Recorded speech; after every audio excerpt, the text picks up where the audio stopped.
Monsieur le Président, chers collègues, le projet de pacte de cohérence métropolitain sur lequel nous nous prononcerons aujourd'hui est donc une étape importante dans la construction de notre collectivité. Son adoption vient clore une longue séquence d'élaboration placée sous le signe de la concertation, tant avec les élus métropolitains que municipaux. Cette concertation a été menée au sein de différentes instances. La commission métropole, la conférence métropolitaine qui s'est réunie 4 fois, mais aussi les groupes de travail thématiques, ainsi que les conseils municipaux qui ont délibéré et dont les avis ont permis l'amendement du pacte présenté aujourd'hui. C'est justement d'ailleurs pour permettre à cette concertation d'être conduite dans de bonnes conditions qu'une année entière lui a été consacrée, repoussant de 6 mois son adoption. Les nombreuses propositions et contributions intégrées dans cette ultime version nous permettent de nous prononcer favorablement sur un texte portant une vision équilibrée. Si ce document est suffisamment clair pour encadrer les décisions de la métropole et des communes, il ne fallait pas, au nom des principes et des principes, élaborer un pacte trop précis qui aurait été inutilement rigide et aurait bridé les initiatives communales ou métropolitaines en favorisant l'application d'un modèle unique. Cet écueil a été évité. Les contrats territoriaux qui seront négociés avec chaque commune doivent permettre d'offrir la souplesse nécessaire.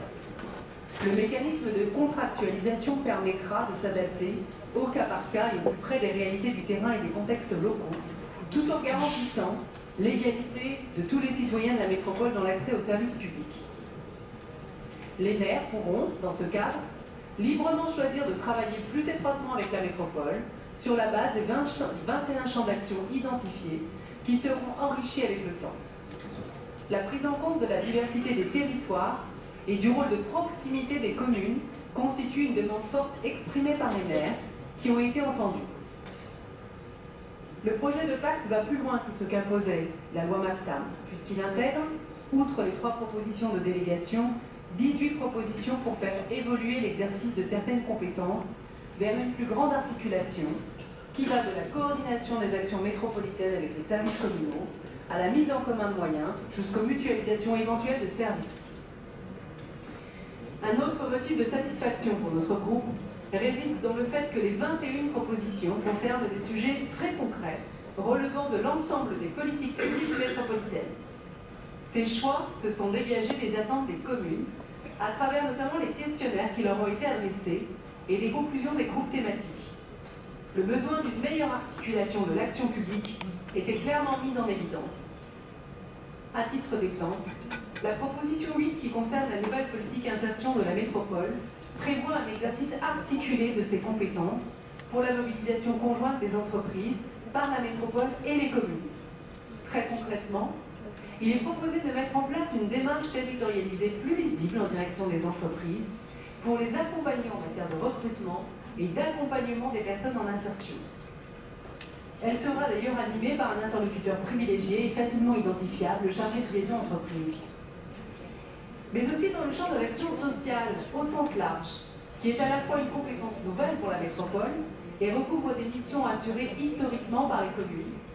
On constate que de fortes attentes ont été exprimées.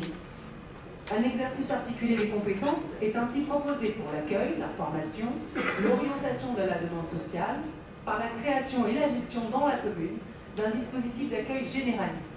Cela va dans le bon sens. Mais si certaines communes, et notamment celles qui ne bénéficient pas d'un service social étoffé, en font la demande, une délégation complète à la métropole de leur mission d'accueil et d'accompagnement pourra également être envisagée. La métropole assurerait sur ses communes et sur ses territoires le service social, avec lisibilité et efficacité pour les publics concernés, si le choix de la commune se porte sur cette modalité.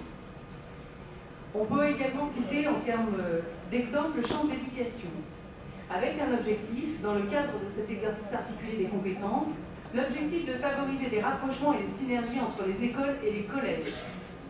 Dans ce domaine, les objectifs poursuivis sont de proposer une continuité éducative et pédagogique, de lutter contre le décrochage scolaire et d'assurer une meilleure utilisation des moyens comme des équipements. Résolument pragmatique, ce pacte doit être un outil d'expérimentation et d'innovation et qui nécessitera en tant que tel une évaluation continue. Enfin, Il sera et doit être vecteur d'une plus grande efficacité de l'action publique. Les modes renouvelés de collaboration entre nos collectivités doivent également permettre de réaliser des économies de gestion. Alors que nous faisons face à un contexte budgétaire particulièrement contraint, il s'agit aujourd'hui d'une nécessité. Et cette nécessité se traduit dans la possibilité offerte par le pacte de créer des plateformes de services qui permettent d'offrir un panel de prestations sur sollicitation des communes ou des conférences territoriales des maires. Études, diagnostics, conseils, assistance à maître d'ouvrage, formation ou encore animation de communautés métiers. Notre groupe sera donc particulièrement vigilant sur cette question de rationalisation budgétaire, tout comme nous sommes attentifs à l'évaluation de ces nouvelles formes de coopération. Il est également indispensable de veiller à respecter l'identité et à maintenir le rôle de proximité de nos communes en tenant compte des avis exprimés par les maires.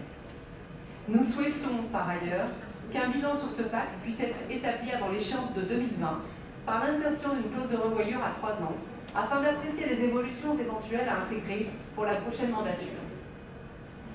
Les derniers amendements qui nous ont été proposés nous satisfont donc.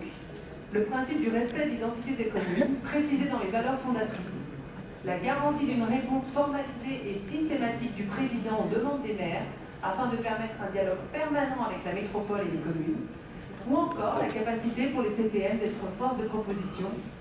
Tous ces éléments et tous ces amendements de l'exécutif sont autant d'éléments qui vont dans le bon sens.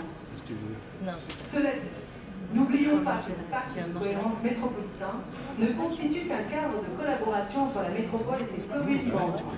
Le plus important reste à faire, c'est bien dans sa déclinaison sur les territoires que nous pourrons mettre en œuvre les principes forts qu'il contient et qu'il cherche à promouvoir. Je vous remercie.